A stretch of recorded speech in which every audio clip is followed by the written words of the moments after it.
رئیس دستگاه امنیتی تایوان روز شنبه گفت چین بیش از 100 شناور نیروی دریایی گارد ساحلی و دیگر شناورها را در آبهای منطقه‌ای از دریای زرد تا دریای جنوبی چین و غرب اقیانوس آرام مستقر کرده است.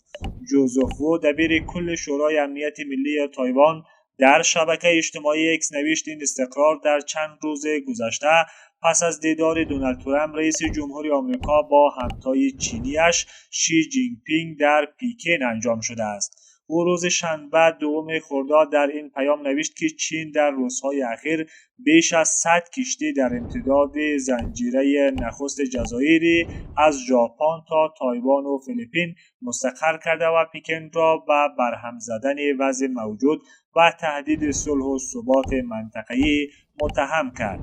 چین جزیره تایوان را بخشی از قلمرو خود می‌داند و تهدید کرده است که برای تصرف آن از زور استفاده خواهند کرد.